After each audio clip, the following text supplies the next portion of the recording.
Hi hello everyone, welcome to my channel Srishti tutorial for maths. ನಾನು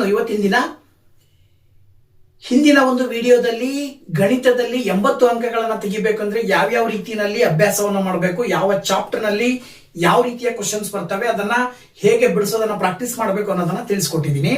ಇನ್ನ ಈ ಒಂದು ವಿಡಿಯೋದಲ್ಲಿ ಅದರ ಮುಂದುವರಿದ ಭಾಗ 8ನೇ ಪಾಠದಿಂದ ಮುಂದುವರಿದು ಯಾವ ಪಾಠದಲ್ಲಿ ಎಷ್ಟು ಅಂಕದ ಪ್ರಶ್ನೆಗಳು, ಯಾವ ರೀತಿಯ ಪ್ರಶ್ನೆಗಳು ಬರ್ತವೆ, ಸೊ ಅದನ್ನ ಹೇಗೆ ಪ್ರಾಕ್ಟೀಸ್ ಮಾಡಬೇಕು ಅನ್ನೋದನ್ನ ಇವತ್ತು ನಿಮ್ ಜೊತೆ ಡಿಸ್ಕಷನ್ ಮಾಡ್ತಾ ಇದ್ದೀನಿ.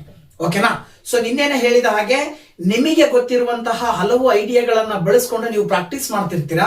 ಇದ್ರ ಜೊತೆಗೆ ನಾನ್ ಕೂಡ ನನ್ನಲ್ಲಿರುವ ಕೆಲವೊಂದು ಐಡಿಯಾಸ್ ಅನ್ನ ನಿಮ್ ಜೊತೆ ಹಂಚ್ಕೊಂಡಾಗ ನಿಮ್ಗೆ ಇನ್ನೂ ಅನುಕೂಲ ಆಗತ್ತೆ. ಇದರಿಂದಾಗಿ ನಿಮ್ಮ ಗುರಿಯನ್ನ ಸುಲಭವಾಗಿ ಸಾಧಿಸಬಹುದು ಅಂತಕ್ಕಂಥದ್ದು ನನ್ನ ಒಂದು ಇಚ್ಛೆ. ಸೊ ಹೀಗಾಗಿ ನಮ್ಮ ಗುರಿಯನ್ನ ನಾವು ಸಾಧಿಸಬೇಕು ಅಂದ್ರೆ, ಯಶಸ್ಸನ್ನ ನಾವು ಸಾಧಿಸಬೇಕು ಅಂತ ಹೇಳಿದ್ರೆ ನಮಗೆ ಪ್ರಮುಖವಾಗಿ ಬೇಕಾಗಿರ್ತಕ್ಕಂಥದ್ದು ಏನಪ್ಪಾ ಅಂತ ಹೇಳಿದ್ರೆ ಪ್ರಾಕ್ಟೀಸ್ ಪ್ರಾಕ್ಟೀಸ್ ಪ್ರಾಕ್ಟೀಸ್. ನಾವು ಎಷ್ಟು ಹೆಚ್ಚಿನ ಪ್ರಮಾಣದಲ್ಲಿ ಪ್ರಾಕ್ಟೀಸ್ ಮಾಡ್ತೀವೋ ಆ ಪ್ರಾಕ್ಟೀಸು ನಮ್ಮ ಗುರಿಯನ್ನ ಸುಲಭವಾಗಿಸುತ್ತೆ ಅಂತಕ್ಕಂಥದ್ದನ್ನ ನಾವು ನಂಬಿರ್ತಕ್ಕಂಥದ್ದು. ಇದನ್ನ ನೀವು ಕೂಡ ನಂಬಿದ್ರೆ ಖಂಡಿತವಾಗ್ಲೂ ಕೂಡ ಸರಿಯಾದ ರೀತಿಯಲ್ಲಿ ಸರಿಯಾದ ಅಂಕಗಳನ್ನ ನೀವು ಸುಲಭವಾಗಿ ತೆಗಿಬಹುದು. ಓಕೆನಾ? ಸೊ ಹಾಗಿದ್ರೆ ಬನ್ನಿ, 8ನೇ ಪಾಠದಲ್ಲಿ ಯಾವ ರೀತಿಯ ಪ್ರಶ್ನೆಗಳು ಬರ್ತವೆ ಮತ್ತೆ ಎಷ್ಟು ಅಂಕದ ಪ್ರಶ್ನೆಗಳು ಬರ್ತವೆ ಅಂತಕ್ಕಂಥದ್ದನ್ನ ನೋಡೋದಾದ್ರೆ, ನೋಡಿ ಇಲ್ಲಿ 8ನೇ ಪಾಠ ತ್ರಿಕೋನಮಿತಿಯ ಪ್ರಸ್ತಾವನೆ, ಅಂದ್ರೆ ಇಂಟ್ರಡಕ್ಷನ್ ಟು ಟ್ರಿಗ್ನೋಮೆಟ್ರಿ ಅಂತಕ್ಕಂಥ ಚಾಪ್ಟರ್. ಈ ಚಾಪ್ಟರ್ ನೋಡ್ಲಿಕ್ಕೆ ಸ್ವಲ್ಪ ಕ್ಲಿಷ್ಟಕರವಾಗಿರ್ತಕ್ಕಂಥ ಚಾಪ್ಟರ್ ಆದ್ರೂ ಕೂಡ ಇದರಲ್ಲೂ ಸುಲಭವಾಗಿರ್ತಕ್ಕಂತಹ ಪ್ರಶ್ನೆಗಳು ಬರ್ತವೆ. 1 ಅಂಕದ ಒಂದು ಕ್ವಶನ್ ಬರುತ್ತೆ, 2 ಅಂಕದ ಒಂದು ಕ್ವಶನ್ ಬರುತ್ತೆ, 3 ಅಂಕದ ಒಂದು ಕ್ವಶನ್ ಬರುತ್ತೆ. ಈಗ ನೀವು ಈಗ ಯಾವ ಅಂಕದಲ್ಲಿ ಯಾವ ಒಂದು ಸಂದರ್ಭದಲ್ಲಿ ಈ ಕ್ವಶನ್ ಬರುತ್ತೆ ಅನ್ನೋದು ನಿಮಗೆ ಗೊತ್ತಾಯ್ತು ಅಂದ್ರೆ ಪ್ರಾಕ್ಟೀಸ್ ಮಾಡೋದು ಈಜಿ. ಇದರಿಂದಾಗಿ ನೀವು ಈ ಪಾಠದಲ್ಲೂ ಕೂಡ ಕಂಪ್ಲೀಟ್ ಮಾರ್ಕ್ಸ್ 6 ಅಂಕಗಳನ್ನು ತೆಗೆದುಕೊಳ್ಬಹುದು. ಒಟ್ಟು 6 ಅಂಕದ ಪ್ರಶ್ನೆಗಳು ಈ ಒಂದು ಪಾಠದಲ್ಲಿ ಬರ್ತವೆ. 3 ಪ್ರಶ್ನೆಗಳು 6 ಅಂಕಗಳು. ಗೊತ್ತಾಯ್ತಲ್ವಾ? ಸೊ ಇದನ್ನ ನೆನ್ಪಿಟ್ಕೊಳ್ಳಿ. ಸೊ ಮಲ್ಟಿಪಲ್ ಚಾಯ್ಸ್ ಅಲ್ಲಿ ಅಥವಾ 1 ಅಂಕದ ಕ್ವಶನ್ ಇವೆರಡರಲ್ಲಿ ಒಂದು ಪ್ರಶ್ನೆ ಬರುತ್ತೆ.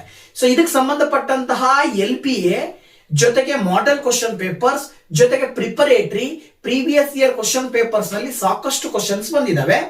ಆ ಕ್ವಶನ್ಸ್ ಅನ್ನ ನೀವು ಇಲ್ಲಿ ಏನ್ ಮಾಡ್ಬೇಕಾಗತ್ತೆ, ಅಭ್ಯಾಸ ಮಾಡ್ಬೇಕಾಗತ್ತೆ. ಇದರಿಂದಾಗಿ ನೀವು ಸುಲಭವಾಗಿ ಮಾರ್ಕ್ಸ್ ತೆಗಿಬಹುದು. ಏನು, ನೀವಿಲ್ಲಿ ಈ ಚಾಪ್ಟರ್ ನಲ್ಲಿ ಆಂಗಲ್ ಟೇಬಲ್ ಅನ್ನ ಸುಲಭವಾಗಿ ಹೇಗೆ ನೆನ್ಪಿಟ್ಕೊಳ್ಬಹುದು ಅನ್ನೋದಕ್ಕೆ ಸಂಬಂಧಪಟ್ಟಾಗೆ ಈ ಒಂದು ಹಿಂದೆ ಒಂದು ವಿಡಿಯೋದಲ್ಲಿ ನಿಮಗೆ ತಿಳಿಸ್ಕೊಟ್ಟಿದ್ದೀನಿ. ಸೊ ದಯವಿಟ್ಟು ಆ ವಿಡಿಯೋ ನೋಡಿ ಅಂತ ಹೇಳ್ತಾ, ಜೊತೆಗೆ ಇನ್ನ ಇಲ್ಲಿ ಟ್ರಿಗ್ನಾಮೆಟ್ರಿಕ್ ಐಡೆಂಟಿಟೀಸ್ ಅಂತ ಬರ್ತವೆ. ತ್ರಿಕೋನಮಿತಿಯಲ್ಲಿ ಸೂತ್ರಗಳು ಬರ್ತವೆ 3. ಈ 3 ಸೂತ್ರಗಳನ್ನ ಪರ್ಫೆಕ್ಟ್ ಆಗಿ ನೆನ್ಪಿಟ್ಕೊಳ್ಬೇಕು. ಇದಿಷ್ಟನ್ನ ನೀವು ಪ್ರಾಕ್ಟೀಸ್ ಮಾಡಿದ್ರಿ ಅಂದ್ರೆ ಈ ಚಾಪ್ಟರ್ ನಲ್ಲಿ ನಿಮಗೆ ಯಾವುದೇ ರೀತಿಯಲ್ಲಿ ಪ್ರಶ್ನೆಗಳನ್ನ ಕೇಳಿದ್ರು ಸುಲಭವಾಗಿ ಆನ್ಸರ್ ಬರೀಬಹುದು. ಓಕೆನಾ? ಸೊ ಹಾಗಾಗಿ ಇಲ್ಲಿ ನಿಮಗೆ ಮಲ್ಟಿಪಲ್ ಚಾಯ್ಸ್ ಅಥವಾ 1 ಅಂಕದ ಪ್ರಶ್ನೆಗಳಲ್ಲಿ ನಿಮಗೆ ಏನ್ ಮಾಡಬಹುದು, ಆಂಗಲ್ ಟೇಬಲ್ ನ ಆಧಾರದ ಮೇಲೆನೆ ಆಂಗಲ್ ನ ವ್ಯಾಲ್ಯೂ ಕಂಡುಹಿಡಿಯಲಿಕ್ಕೆ ಕೇಳಬಹುದು, ಟೀಟಾದ ವ್ಯಾಲ್ಯೂ ಕಂಡುಹಿಡಿಯಲಿಕ್ಕೆ ಕೇಳಬಹುದು, ಜೊತೆಗೆ ಟ್ರಿಗ್ನಾಮೆಟ್ರಿಕ್ ರೇಷಿಯೋಸ್ ಅನ್ನ ಬರೀರಿ, ತ್ರಿಕೋನಮಿತಿಯ ಅನುಪಾತವನ್ನ ಕೇಳಬಹುದು, ಅಥವಾ ಮತ್ತೇನ್ ಕೇಳಬಹುದು, ಸೂತ್ರಗಳು ಬರ್ತಾವಲ್ಲ ಟ್ರಿಗ್ನಾಮೆಟ್ರಿಕ್ ಐಡೆಂಟಿಟೀಸ್, ಅದರ ಆಧಾರದ ಮೇಲಿನ ಪ್ರಶ್ನೆಗಳನ್ನ ಕೇಳಬಹುದು. ಈ ರೀತಿಯಲ್ಲಿ ಹಲವು ರೀತಿಯ ಪ್ರಶ್ನೆಗಳು 1 ಅಂಕದಲ್ಲಿ ಮಲ್ಟಿಪಲ್ ಚಾಯ್ಸ್ ಅಥವಾ ನೇರ ಪ್ರಶ್ನೆಗಳ ರೂಪದಲ್ಲಿ ಇರುತ್ತೆ. ಗೊತ್ತಾಯ್ತಲ್ಲ? ಸೊ ಇದ್ರ ಕಡೆಗೆ ನಿಮ್ಮ ಗಮನ ಇರಬೇಕು. ಇನ್ನ 2 ಅಂಕದ ಪ್ರಶ್ನೆಗಳನ್ನ ನೋಡ್ತಾ ಹೋದ್ರೆ, 2 ಅಂಕದ ಪ್ರಶ್ನೆಗಳು ತುಂಬಾ ಸುಲಭವಾಗಿ ತ್ರಿಕೋನಮಿತಿಯ ಅನುಪಾತಗಳನ್ನ ಕಂಡುಹಿಡಿಯಲಿಕ್ಕೆ ಸಂಬಂಧಪಟ್ಟಂತಹ ಒಂದು ಪ್ರಾಬ್ಲಮ್ಸ್ ಬರ್ತವೆ. ನೀವು ಮಾದರಿ ಪ್ರಶ್ನೆ ಪತ್ರಿಕೆಯನ್ನ ನೋಡಿ, ಹಿಂದಿನ ಕಳೆದ ವರ್ಷದ ಪ್ರಶ್ನೆ ಪತ್ರಿಕೆಗಳನ್ನ ನೋಡಿ, ಹಾಗೇನೆ ಮತ್ತೆ ಮುಂದೆ ಬರುವ ಪ್ರಿಪರೇಟರಿ ಪರೀಕ್ಷೆಯನ್ನ ನೀವು ನೋಡ್ಬಿಟ್ಟು ಅದರಲ್ಲಿ ಬರುವ ಎಲ್ಲಾ ಪ್ರಶ್ನೆಗಳನ್ನ ನೀವು ಸುಲಭವಾಗಿ ಪ್ರಾಕ್ಟೀಸ್ ಮಾಡ್ತಾ ಹೋದಾಗ ಸುಲಭವಾಗಿ ನೀವು ಈ ಒಂದು 2 ಅಂಕದ ಪ್ರಶ್ನೆಯನ್ನ ಅಂದಾಜು ಮಾಡಬಹುದು ಯಾವ ರೀತಿ ಬರುತ್ತೆ ಅಂತ ಹೇಳಿ. ಗೊತ್ತಾಯ್ತಲ್ವಾ? ಏನ್ ಕೇಳ್ತಾರೆ ನಿಮಗೆ ಅಲ್ಲಿ, ಒಂದು ತ್ರಿಭುಜದ 3 ಬಾಹುಗಳಲ್ಲಿ 1 ಅಥವಾ 2 ಬಾಹುಗಳನ್ನ ಕೊಟ್ಟು ಇನ್ನೊಂದು ಬಾಹುವನ್ನ ಕಂಡುಹಿಡಿಯೋದ್ರ ಜೊತೆಗೆ ಆ ತ್ರಿಕೋನಮಿತಿಯ ಅನುಪಾತವನ್ನ ಬರೀಲಿಕ್ಕೆ ಕೇಳ್ತಾರೆ. ಅಂದ್ರೆ ಸೈನ್ ಆಲ್ಫಾ ಕಂಡುಹಿಡಿಯಿರಿ ಅಂತ ಕೊಟ್ಬಿಟ್ಟು ಏನ್ ಮಾಡ್ತಾರೆ, ABC ತ್ರಿಭುಜದಲ್ಲಿ AB ಮತ್ತೆ BC ಯ ಮೆಜರ್ಮೆಂಟ್ ಕೊಡ್ತಾರೆ. AC ಯ ಮೆಜರ್ಮೆಂಟ್ ಅನ್ನ ಕಂಡುಹಿಡ್ಕೊಂಡು ಸೈನ್ ಆಲ್ಫಾವನ್ನ ಕಂಡುಹಿಡಿಬೇಕು. ಈ ತರ ನಾನು ಸುಮ್ಮನೆ ಜಸ್ಟ್ ಒಂದು ಎಕ್ಸಾಂಪಲ್ ಒಂದು ಕ್ವಶನ್ ಕೇಳಿದ್ದೀನಿ. ಇದೇ ತರ ಇನ್ನ ಹಲವು ರೀತಿಯಲ್ಲಿ ಕ್ವಶನ್ಸ್ ಬರ್ತವೆ. ಸೊ ಇದ್ರ ಕಡೆ ಗಮನ ಇರ್ಬೇಕು. ಇನ್ನೊಂದು ನಿಮ್ ತಲೆಯಲ್ಲಿ ನೆನ್ಪಿಟ್ಕೊಳ್ಳಿ, ಈ ತ್ರಿಕೋನಮಿತಿಯಲ್ಲಿ ಈ ಒಂದು ತ್ರಿಕೋನಮಿತಿಯ ಅನುಪಾತಗಳಿಗೆ ಸಂಬಂಧಪಟ್ಟಂತಹ ಪ್ರಾಬ್ಲಮ್ಸ್ ನ ಸಾಲ್ವ್ ಮಾಡಬೇಕು ಅಂತ ಹೇಳಿದ್ರೆ ಪೈಥಾಗೋರಿಯನ್ ಟ್ರೈಪ್ಲೆಟ್ಸ್ ಅಂತ ಬರುತ್ತೆ, ಪೈಥಾಗೋರಸ್ ಥಿಯರಂ ಬರುತ್ತೆ. ಈ ಪೈಥಾಗೋರಸ್ ಥಿಯರಂ ಮತ್ತೆ ಪೈಥಾಗೋರಿಯನ್ ಟ್ರೈಪ್ಲೆಟ್ಸ್ ಗಳ ಬಗ್ಗೆ ನೀವು ಪ್ರಾಕ್ಟೀಸ್ ಮಾಡಿರ್ಬೇಕು, ಅದನ್ನ ನೆನಪಿನಲ್ಲಿ ಇಟ್ಕೊಂಡಿರ್ಬೇಕು. ಅದರ ಆಧಾರದ ಮೇಲೆನೆ ಪ್ರಾಬ್ಲಮ್ಸ್ ಅನ್ನ ಸಾಲ್ವ್ ಮಾಡಬೇಕಾಗಿರೋದ್ರಿಂದಾಗಿ ಪೈಥಾಗೋರಸ್ ಥಿಯರಂ ಮತ್ತೆ ಪೈಥಾಗೋರಿಯನ್ ಟ್ರೈಪ್ಲೆಟ್ಸ್ ಅನ್ನ ಕಲೆಕ್ಟ್ ಮಾಡಿ ಬರ್ದಿಟ್ಕೊಳ್ಳಿ. ಅದರ ಮುಖಾಂತರ ಪ್ರಾಕ್ಟೀಸ್ ಮಾಡಿ 100% ನೀವು 2 ಅಂಕದ ಕ್ವಶನ್ಗೆ ಆನ್ಸರ್ ಮಾಡಬಹುದು. ಓಕೆ, ಇನ್ನ 3 ಅಂಕದ ಕ್ವಶನ್ ಬಂದು 3 ಅಂಕದಲ್ಲಿ ನಿಮಗೆ ಏನ್ ಮಾಡ್ತಾರೆ ಅಂದ್ರೆ ಸಾಮಾನ್ಯವಾಗಿ 2 ಆಪ್ಷನ್ ಕೊಡ್ತಾರೆ. ಏನದು? ಸೂತ್ರದ ಆಧಾರದ ಮೇಲೆ ಕೊಟ್ಟಿರುವಂತ ಸ್ಟೇಟ್ಮೆಂಟ್ ಅಲ್ಲಿ ಎಡಭಾಗ ಮತ್ತೆ ಬಲಭಾಗ ಅಂತ ತಗೊಂಡು ಎಡಭಾಗ ಮತ್ತು ಬಲಭಾಗ ಎರಡೂ ಸಮ ಅಂತಕ್ಕಂಥದನ್ನ ಸಾಧಿಸಿ ಅಂತ ಕೊಡ್ತಾರೆ. ಇದು ಯಾವುದ್ರ ಆಧಾರದ ಮೇಲೆ? ಸೂತ್ರಗಳು, ತ್ರಿಕೋನಮಿತಿಯ ಸೂತ್ರಗಳ ಆಧಾರದ ಮೇಲೆ ಪ್ರೂವ್ ದಟ್ ಅಂತ ಕೊಡ್ತಾರೆ. ಗೊತ್ತಾಯ್ತಲ್ಲ? 3 ಅಂಕಕ್ಕೆ. ಇನ್ನೊಂದು ಅಥವಾ ಆರ್ ಅಂತ ಕೊಟ್ಟು ಮತ್ತೊಂದು ಆಪ್ಷನ್ ಕೊಟ್ಟಿರ್ತಾರೆ. Sine 60 degree divided by cot 45 degree into ಈ ತರ ಬರ್ತದೆ. ಆಂಗಲ್ ಗಳಿಗೆ ಸಂಬಂಧಪಟ್ಟಿದ್ದು, ಕೋನಗಳಿಗೆ ಸಂಬಂಧಪಟ್ಟ ಹಾಗೆ ಕೋನಕ್ಕೆ ಟೇಬಲ್ ಬರುತ್ತಲ್ವಾ, ಆ ಟೇಬಲ್ ಅನ್ನ ಬಳಸ್ಕೊಂಡು ನೀವು ಈ ಒಂದು ಕ್ವಶನ್ಗೆ ಆನ್ಸರ್ ನ ಸುಲಭವಾಗಿ ಹೇಳ್ಬಿಡ್ಬಹುದು. ಗೊತ್ತಾಯ್ತಲ್ವಾ? ಹಾಗಾಗಿ ನೀವು ಈ 2ರಲ್ಲಿ ಒಂದನ್ನ ಪರ್ಫೆಕ್ಟ್ ಆಗಿ ಪ್ರಾಕ್ಟೀಸ್ ಮಾಡ್ಕೊಂಡ್ರೆ ಪಕ್ಕ ನಿಮಗೆ ಒಂದು ಕ್ವಶನ್ ಬರುತ್ತೆ. ಸೊ ನಿಮ್ಮ ಗುರಿ 80 ಅಂಕ ಆಗಿರೋದ್ರಿಂದ 80 ಮಾರ್ಕ್ಸ್ ಅನ್ನ ನೀವು ಗುರಿಯನ್ನ ಇಟ್ಕೊಂಡಿರೋದ್ರಿಂದಾಗಿ ಬರೀ ಒಂದಲ್ಲ 2 ಪ್ರಾಕ್ಟೀಸ್ ಮಾಡಿ 2ರಲ್ಲಿ ಯಾವ್ದು ಈಸಿ ಕೊಟ್ಟಿರ್ತಾರೆ ಅದನ್ನ ನೀವು ಅಟೆಂಡ್ ಮಾಡ್ಲಿಕ್ಕೆ ಅನುಕೂಲ ಆಗುತ್ತೆ. ಇದ್ರ ಕಡೆ ಗಮನ ಇರಲಿ. ಈಗ ತ್ರಿಕೋನಮಿತಿ ಪಾಠದಲ್ಲಿ ಅಂದ್ರೆ ಇಂಟ್ರಡಕ್ಷನ್ ಟು ಟ್ರಿಗ್ನೋಮೆಟ್ರಿ ಪಾಠದಲ್ಲಿ 6 ಅಂಕದ ಪ್ರಶ್ನೆಗಳು ಹೇಗ್ ಬರ್ತವೆ, ಯಾವ ಕ್ವಶನ್ ಬರುತ್ತೆ ಅಂತಕ್ಕಂಥದ್ದನ್ನ ತಿಳ್ಕೊಂಡ್ರಲ್ವಾ? ಇದೇ ಪ್ಯಾಟರ್ನ್ ನಲ್ಲೇ ಕ್ವಶನ್ ಪೇಪರ್ ನಲ್ಲಿ ಬರ್ತಕ್ಕಂಥದ್ದು. ಈ ಪ್ಯಾಟರ್ನ್ ಅನ್ನ ಬಿಟ್ಟು ಬೇರೆ ಯಾವುದೇ ಕ್ವಶನ್ ಬರೋದಿಲ್ಲ. ಸೊ ಹಾಗಾಗಿ ನೀವು ಯಾವ ಕ್ವಶನ್ ಬಗ್ಗೆನೂ ತಲೆ ಕೆಡಿಸ್ಕೋಬೇಡಿ, ಈ ಪ್ಯಾಟರ್ನ್ ನಲ್ಲೇ ಪ್ರಾಕ್ಟೀಸ್ ಮಾಡಿ 6 ಅಂಕ ಗಳಿಸ್ತೀರಾ. ಗೊತ್ತಾಯ್ತಲ್ವಾ? ನೆಕ್ಸ್ಟ್ ಚಾಪ್ಟರ್ ಪಾರ್ಟ್ 2 ನಲ್ಲಿ 2ನೇ ಚಾಪ್ಟರ್ ಬಂದ್ಬಿಟ್ಟು ಅಂದ್ರೆ 9ನೇ ಚಾಪ್ಟರ್ ಯಾವುದು ಅಂದ್ರೆ ತ್ರಿಕೋನಮಿತಿಯ ಅನ್ವಯಗಳು of some applications of trigonometry chapter ಅಲ್ಲಿ ಇಲ್ಲಿ ನಿಮಗೆ ಪಕ್ಕಾ ಮಾಡೆಲ್ ಕ್ವಶನ್ ಪೇಪರ್ಸ್ ನ ನೋಡಿದಾಗ ಪಕ್ಕಾ ಬರುತ್ತೆ ಒಂದು ಕ್ವಶನ್ 4 ಅಂಕಕ್ಕೆ. 3 ಅಂಕದಲ್ಲಿ ಯಾವುದೇ ಕ್ವಶನ್ ಇರಲ್ಲ, 2 ಅಂಕದಲ್ಲಿ ಯಾವುದೇ ಕ್ವಶನ್ ಇರಲ್ಲ, 1 ಮತ್ತೆ ಮಲ್ಟಿಪಲ್ ಚಾಯ್ಸ್ ಅಲ್ಲೂ ಕ್ವಶನ್ ಇರೋದು ಸಾಧ್ಯತೆಗಳು ತುಂಬಾ ಕಡಿಮೆ. ಗೊತ್ತಾಯ್ತಲ್ವಾ? ಬಟ್ 4 ಅಂಕದ ಒಂದು ಕ್ವಶನ್ 100% ಬರುತ್ತೆ. ಅದು ಸಮ್ ಅಪ್ಲಿಕೇಶನ್ಸ್ ಆಫ್ ಟ್ರಿಗ್ನೋಮೆಟ್ರಿ ಆಧಾರದ ಮೇಲೆ ಡಯಾಗ್ರಾಮ್ ಕೊಟ್ಟಿರ್ತಾರೆ, ಡಯಾಗ್ರಾಮಿಗೆ ಸಂಬಂಧಪಟ್ಟಾಗೆ ಸಂಬಂಧಗಳನ್ನ ಕೊಟ್ಟಿರ್ತಾರೆ. ಅದರ ಆಧಾರದ ಮೇಲೆ ನಿಮಗೆ ಗೋಪುರದ ಎತ್ತರ ಅಥವಾ ಕಟ್ಟಡದ ಎತ್ತರ ಅಥವಾ ಒಂದು ಕಾರು ಚಲಿಸ್ತಾ ಇದೆ ಅಂದ್ರೆ ಎಷ್ಟು ವೇಗದಲ್ಲಿ ಚಲಿಸ್ತಾ ಇದೆ, ಎಷ್ಟು ದೂರ ಚಲಿಸಿದೆ, ಈ ತರಹದ ಪ್ರಶ್ನೆಗಳು ಬರ್ತವೆ. ಸೊ ಈ ತರಹದ ಪ್ರಶ್ನೆಗಳು ಸ್ಟೇಟ್ಮೆಂಟ್ ರೂಪದಲ್ಲಿ ಇರ್ತವೆ, ಜೊತೆಗೆ ಚಿತ್ರವನ್ನು ಕೂಡ ಕೊಟ್ಟಿರ್ತಾರೆ. ಚಿತ್ರದ ಆಧಾರದ ಮೇಲೆ ತ್ರಿಕೋನಮಿತಿಯ ಅನುಪಾತಗಳನ್ನ ಬಳಸಿಕೊಂಡು ತ್ರಿಕೋನಮಿತಿಯ ಅನುಪಾತ ಮತ್ತು ಆ ತ್ರಿಕೋನಮಿತಿಯಲ್ಲಿ ಬರುವಂತಹ ಕೋನಗಳ ಟೇಬಲ್ ಇದೆಯಲ್ಲ, ಆಂಗಲ್ಸ್ ಟೇಬಲ್, ಈ 2ಅನ್ನ ನೀವು ನೆನಪಲ್ಲಿ ಇಟ್ಕೊಂಡ್ರೆ ಈ ಚಾಪ್ಟರ್ ಅಲ್ಲಿ ಬರುವ ಯಾವುದೇ ಕ್ವಶನ್ ಅನ್ನ ಸುಲಭವಾಗಿ ನೀವು ಏನ್ ಮಾಡಬಹುದು, ಅಟೆಂಡ್ ಮಾಡಬಹುದು. ಜೊತೆಗೆ 4 ಅಂಕಗಳನ್ನ ತಗೊಳ್ಬಹುದು. ಅರ್ಥ ಆಯ್ತಲ್ವಾ?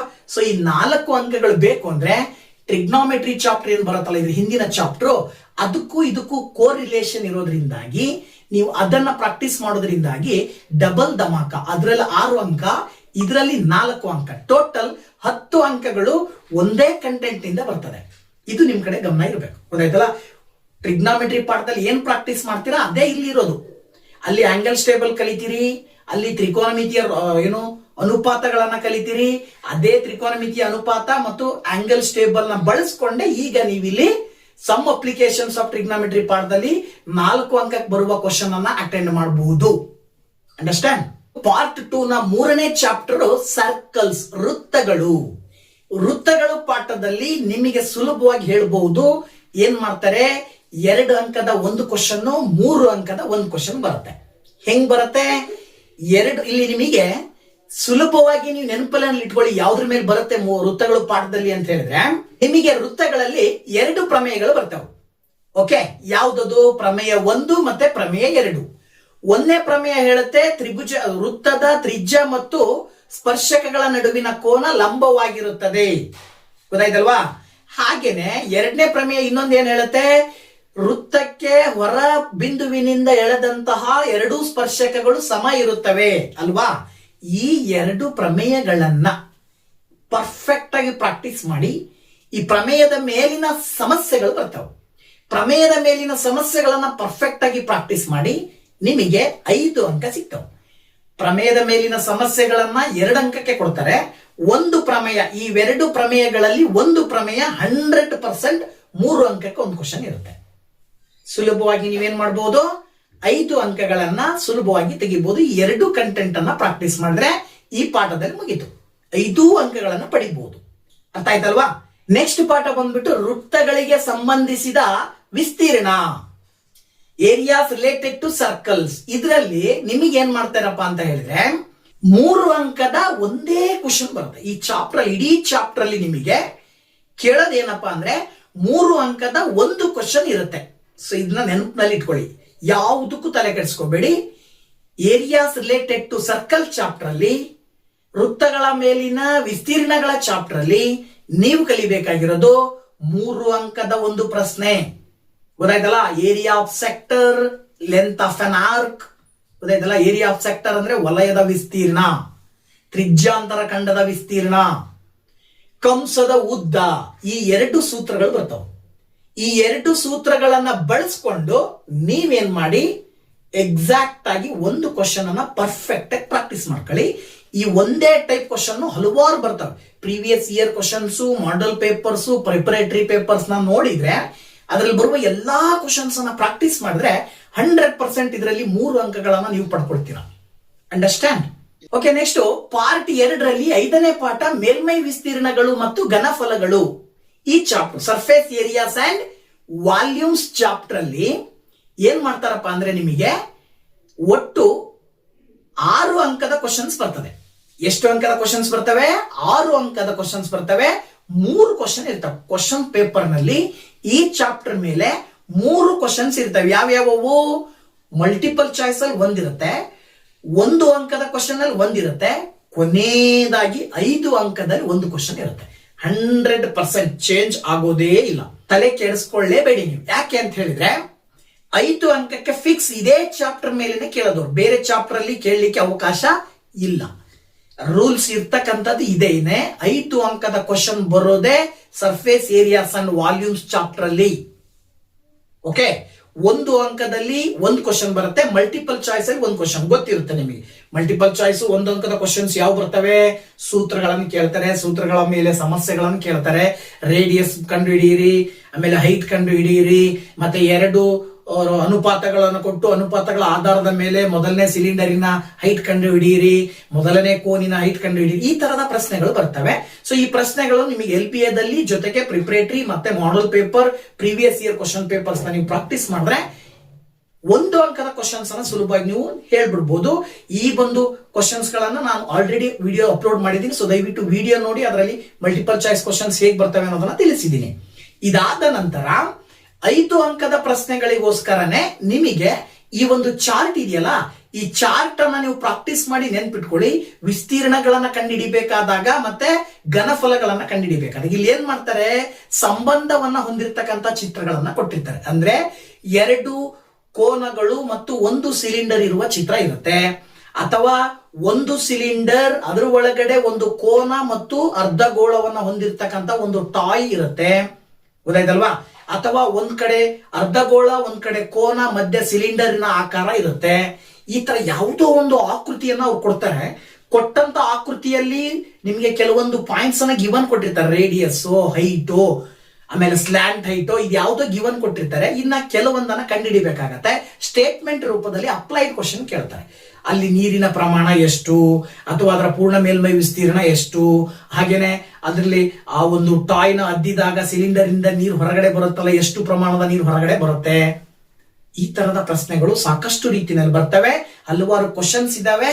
ಅದನ್ನು ಪ್ರಾಕ್ಟೀಸ್ ಮಾಡಿ 5 ಅಂಕ ಫಿಕ್ಸ್ ನೀವು ನಿಮ್ಮ ಜೇಬಲ್ ಇದ್ದಂಗೆ. Okay, next dead easy chapter ಸಂಖ್ಯಾಶಾಸ್ತ್ರ, ಸ್ಟ್ಯಾಟಿಸ್ಟಿಕ್ಸ್ ಅಂತ ಹೇಳ್ತೀವಿ. ಈ ಸ್ಟ್ಯಾಟಿಸ್ಟಿಕ್ಸ್ ಚಾಪ್ಟರ್ ಅಲ್ಲಿ ಬರೋದು 2 ಕ್ವಶನ್. 1 ಅಂಕದ ಒಂದು ಕ್ವಶನ್, 3 ಅಂಕದ ಒಂದು ಕ್ವಶನ್. ಒಂದು ಅಂಕದ ಒಂದು ಕ್ವಶನ್ ಸುಲಭವಾಗಿರುತ್ತೆ. ಕ್ವಶನ್ ಯಾವ ರೀತಿ ಬರ್ತವೆ ಅಂತಕ್ಕಂಥದ್ದನ್ನ ನೀವು ಹಿಂದಿನ ಪೇಪರ್ಸ್ ಮತ್ತೆ ಮಾಡಲ್ ಪೇಪರ್ಸ್ ಅನ್ನ ನೀವು ನೋಡಿದ್ರೆ ಗೊತ್ತಾಗುತ್ತೆ. ಆ ಒಂದು ಕ್ವಶನ್ಸ್ ಅನ್ನ ನೀವು ಪ್ರಾಕ್ಟೀಸ್ ಮಾಡಿ.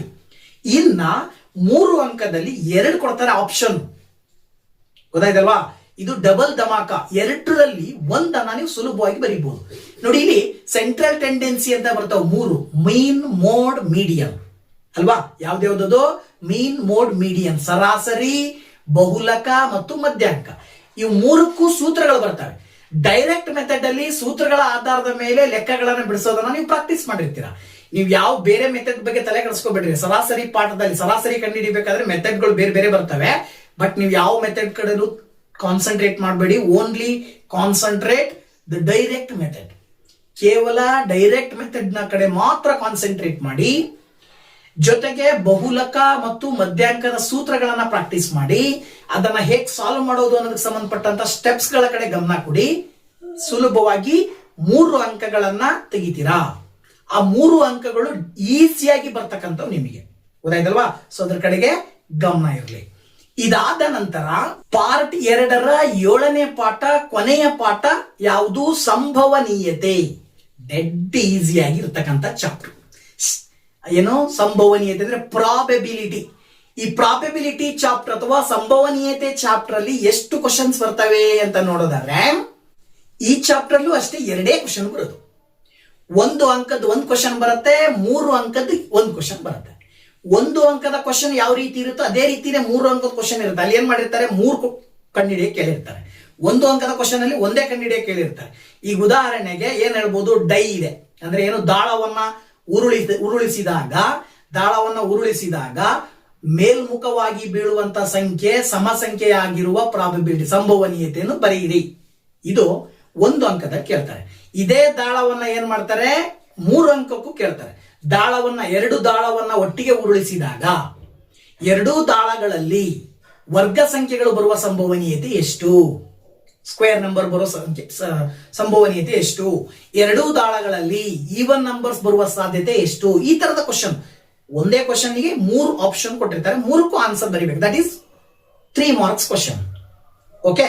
ಸೊ ಹಾಗಾಗಿ ಸಂಭವನೀಯತೆಯಲ್ಲಿ ಇವೆಲ್ಲವುಗಳ ಬಗ್ಗೆ ತಿಳ್ಕೊಂಡಿರ್ಬೇಕು. ಶ್ಯೂರ್ ಇವೆಂಟ್ ಬರುತ್ತೆ, ಇಂಪಾಸಿಬಲ್ ಇವೆಂಟ್ ಬರುತ್ತೆ, ಆ ಪ್ರಾಬಬಿಲಿಟಿ ಕಂಡುಹಿಡಿಯೋ ಸೂತ್ರ ಬರುತ್ತೆ, P of E plus P of E dash is equal to 1 ಅಂತಕ್ಕಂಥ ಸೂತ್ರ ಬರುತ್ತೆ. ಇವಿಷ್ಟನ್ನ ನೀವು ನೆನಪಿನಲ್ಲಿ ಇಟ್ಟುಕೊಂಡು ಕ್ವಶನ್ಸ್ ನ ಪ್ರಾಕ್ಟೀಸ್ ಮಾಡಿದ್ರಿ ಅಂದ್ರೆ ಇದರಲ್ಲೂ ಕೂಡ 3 + 1 4 ಅಂಕಗಳನ್ನ ಸುಲಭವಾಗಿ ನೀವು ತೆಗಿಬಹುದು, ಗೊತ್ತಾಯ್ತಲ್ವಾ? ಸೊ ಪಾರ್ಟ್ 1ರಲ್ಲಿ ಒಟ್ಟು 47 ಅಂಕಗಳು ಸಿಕ್ಕಿದ್ವು. ಈಗ ಪಾರ್ಟ್ 2ರಲ್ಲಿ ಎಷ್ಟು ಅಂಕಗಳಾಗ್ತವೆ ಒಟ್ಟು ಅಂತ ಹೇಳಿದ್ರೆ 33 ಅಂಕಗಳಾಗ್ತವೆ. ಅಲ್ಲಿಗೆ ಟೋಟಲ್ 80 ಅಂಕಗಳಿಗೆ ನೀವು ಎಕ್ಸಾಮ್ ನಲ್ಲಿ ಎಲ್ಲಾ ಕ್ವಶನ್ಸ್ ಅನ್ನ ಅಟೆಂಡ್ ಮಾಡಿ ಔಟ್ ಆಫ್ ಔಟ್ ಮಾರ್ಕ್ಸ್ ತೆಗಿಬಹುದು. ಸೊ ಔಟ್ ಆಫ್ ಔಟ್ ಸುಲಭವಾಗಿ ಮಾರ್ಕ್ಸ್ ಅನ್ನು ತೆಗಿಲಿಕ್ಕೆ ಸಾಧ್ಯವಾಗಿರೋ ಸಬ್ಜೆಕ್ಟ್ ಯಾವ್ದಾದ್ರು ಇದ್ರೆ ದಟ್ ಈಸ್ ಮ್ಯಾಥಮೆಟಿಕ್ಸ್. ಮ್ಯಾಥಮೆಟಿಕ್ಸ್ ಅಲ್ಲಿ ಮಾತ್ರ 80ಕ್ಕೆ 80 ಔಟ್ ಆಫ್ ಔಟ್ ಸುಲಭವಾಗಿ ತೆಗಿಬಹುದು. ಹಾಗಾಗಿ ಇಂಥ ಒಂದು ಆಪರ್ಚುನಿಟಿಯನ್ನ ಬಳಸ್ಕೊಳ್ಳಿ, ಚೆನ್ನಾಗಿ ಮಾರ್ಕ್ಸ್ ತೆಗಿರಿ, ಚೆನ್ನಾಗಿ ಸ್ಕೋರ್ ಮಾಡಿ ಅಂತ ಹೇಳ್ತಾ ನಾನು ಕೊಟ್ಟಂತಹ ಈ ಒಂದು ಪ್ರತಿ ಪಾಠಗಳಲ್ಲಿ ಯಾವ ಕ್ವಶನ್ಸ್ ಬರ್ತವೆ, ಹೇಗಿರ್ತವೆ, ಪ್ಯಾಟರ್ನ್ ಯಾವ ರೀತಿ ಇರುತ್ತೆ ಅನ್ನೋದನ್ನ ನಿಮಗೆ ತಿಳಿಸ್ಕೊಟ್ಟಿದ್ದೀನಿ. ಸೊ ಈ ತಿಳಿಸ್ಕೊಟ್ಟಿರ್ತಕ್ಕಂಥದ್ದು ನಿಮಗೆ ಇಷ್ಟ ಆದ್ರೆ ದಯವಿಟ್ಟು ಲೈಕ್ ಮಾಡಿ, ಶೇರ್ ಮಾಡಿ, ಜೊತೆಗೆ ಕಮೆಂಟ್ ಮಾಡೋದನ್ನ ಮರಿಬೇಡಿ ಅಂತ ಹೇಳ್ತಾ, ಇನ್ನೂ ನನ್ನ ಒಂದು ಚಾನಲ್ ಸಬ್ಸ್ಕ್ರೈಬ್ ಮಾಡಿಲ್ಲ ಅಂದ್ರೆ ದಯಮಾಡಿ ಚಾನಲ್ ಸಬ್ಸ್ಕ್ರೈಬ್ ಮಾಡಿ. ಹಾಗೆ ನೆಕ್ಸ್ಟ್ ವಿಡಿಯೋದಲ್ಲಿ ಮತ್ತೆ ನಿಮ್ ಜೊತೆ ಸೇರ್ಕೊಳ್ತೀನಿ. ಅಲ್ಲಿ ತನಕ ವೇಟ್ ಮಾಡ್ತಾ ಇರಿ ಅಂತ ಹೇಳ್ತಾ thank you very much. Bye bye.